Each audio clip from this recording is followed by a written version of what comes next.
ሰላም ጤና ይስጥልኝ ውድ የሃና ለሚዲያ ተከታታዮች የሰዓቱን አጫጭር መረጃዎች ይዤላችሁ ቀርቤያለሁ። ከሀገር ውስጥም ሆነ ከሀገር ውጭ የምናቀርባቸው ትኩስ መረጃዎች እንዲደርሳችሁ ቻናላችንን ላይክ፣ ሼር፣ ሰብስክራይብ በማድረግና የደወል ምልክቱን በመጫን አብራችሁን ቆዩ።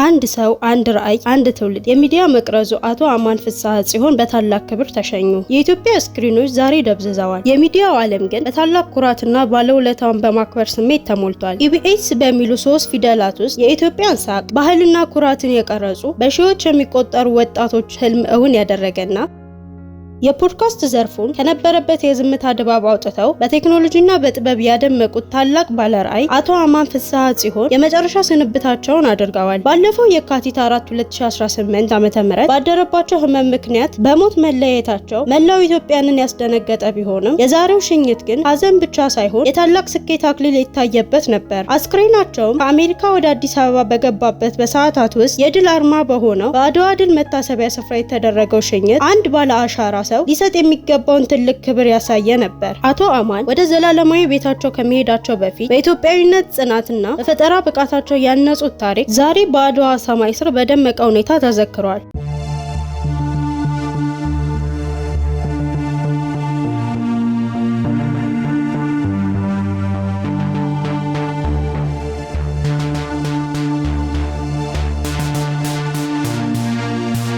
የአቶ አማን ፍስሐ ጽዮን የህይወት ታሪክና የጥበብ ጉዞ እንዲሁም የኢቢኤስ ተአምር። አቶ አማን እንደ አውሮፓውያን አቆጣጠር በ2008 በዩናይትድ ስቴትስ ሜሪላንድ ውስጥ ኢቢኤስን ሲመሰርቱ በብዙዎች ዘንድ የማይቻል የሚመስል ህልም ነበር። ሆኖም እርሳቸው ግን ውቅያኖስ ተሻግረው በውጭ ሀገር የሚኖሩ ኢትዮጵያውያንን ከትውልድ ሀገራቸው ጋር በናፍቆት ድልድይ ያገናኙ። ዛሬ ኢቢኤስ በኢትዮጵያ የሚዲያ ታሪክ ውስጥ ቀዳሚ ተብሎ የሚጠቀስ ተቋም ለመሆን የበቃው በእርሳቸው የማይለወጥ ጽናት ነው። የወጣቶችና የቴክኖሎጂ አባት አቶ አማን የፖድካስት ዘርፉ ያበረከቱት አስተዋጽኦ በቃላት አይገለጽም። ቴክኖሎጂ በሀገሪቱ የሚገኝ የግል ሚዲያዎች ውስጥ ዘመናዊና ዓለም አቀፍ ደረጃቸውን የጠበቁ መሳሪያዎችን በማስተዋወቅ አዲስ ጥራትን ፈጥረዋል።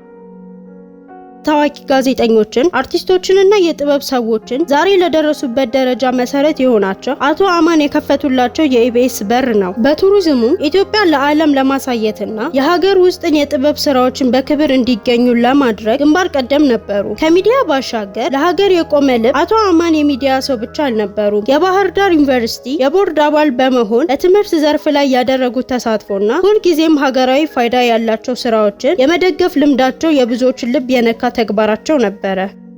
ዛሬ በአድዋ ድል መታሰቢያው የተካሄደው ደመቅ ያለ የሽኝት መርሃ ግብር ላይ የኢትዮጵያ ፖድካስት ባለስልጣናት፣ ከፍተኛ የስራ ኃላፊዎች፣ የሃይማኖት አባቶች፣ ታዋቂ የጥበብ ሰዎችና የሙያ ባልደረቦቻቸውን በአክብሮት ተገኝተዋል። ታዳሚዎቹም በአቶ አማን ምስል ፊት የአበባ ጉንጉን በማኖር የመጨረሻ ስንብታቸውን ያደረጉ ሲሆን አቶ አማን ማለትም የኢትዮጵያ የሚዲያ ብርሃን የሆኑ ነበሩ ሲሉ ምስክርነታቸውን ሰጥተዋል። የአቶ አማን ፍስሐ ጽዮን የቀብር ስነ ስርዓትም በዛሬው ዕለት በቅዱስ ጴጥሮስ ወጳውሎስ መካነ መቃብር በክብር ተፈጽሟል። ስጋቸው ከአፈር ቢቀላቀልም በኢቢኤስ እና በሰሯቸው መልካም ስራዎች አማካኝነት ስማቸው ለዘላለም ህያው ሆኖ ይኖራል። አማን ፍስሐ ጽዮን የህልም መሐንዲስ፣ የሚዲያ አርበኛና ለብዙዎች መካሪ፣ አሻራው ለትውልድ ይተርፋል። ሃና ለሚዲያ ለባለቤታቸው፣ ለሶስት ልጆቻቸው፣ ለቅርብ ወዳጅ ዘመዶቻቸውና ለመላው የኢቢኤስ ቤተሰቦች መጽናናትን ይመኛል። በመጨረሻም የአድዋ ድል መታሰቢያ የተከናወነው ልብ የሚነካ የሽኝት ፕሮግራም ሙሉ ቪዲዮውን አካተንላችኋል። እንድትከታተሉ እንጋብዛለን።